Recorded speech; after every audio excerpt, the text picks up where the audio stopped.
مصر کا ایک امیر بزنس مین تھا۔ اس کی عمر 50 سال کی لگ بھگ تھی۔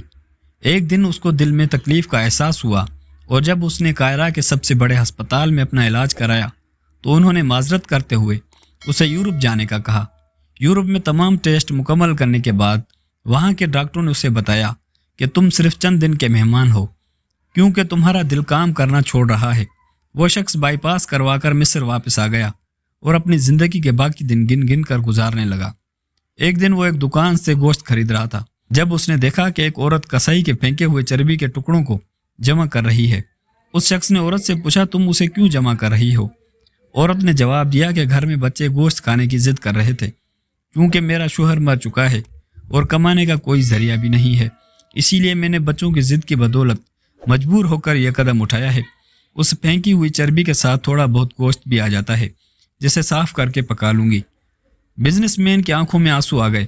اس نے سوچا میری اتنی دولت کا مجھے کیا فائدہ، میں تو اب بس چند دن کا مہمان ہوں، میری دولت کسی غریب کے کام آ جائے اس سے اچھا اور کیا۔ اس نے اسی وقت اسی عورت کو کافی سارا گوشت خرید کر دیا اور کسائی سے کہا اس عورت کو پہچان لو، یہ جب بھی آئے اور جتنا بھی گوشت مانگے اسے دے دینا اور پیسے مجھ سے لے لینا۔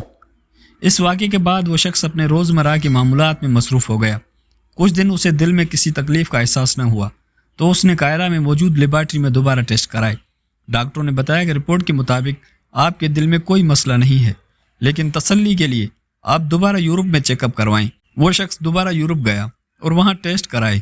رپورٹس کے مطابق اس کے دل میں کوئی خرابی سرے سے تھی ہی نہیں۔ ڈاکٹر حیران رہ گئے اور اس سے پوچھا کہ آپ نے ایسا کیا کھایا کہ آپ کی بیماری جڑ سے ختم ہو گئی؟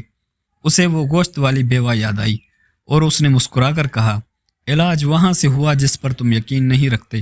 بے شک میرے نبی کریم صلی اللہ علیہ وسلم نے سچ کہا تھا کہ صدقہ ہر بلا کو ٹالتا ہے۔ اسے شیئر کرنا آپ کے لیے صدقہ جاریہ بھی بن سکتا ہے۔ اللہ تعالیٰ عمل کرنے کی توفیق عطا فرمائے، آمین یا رب العالمین۔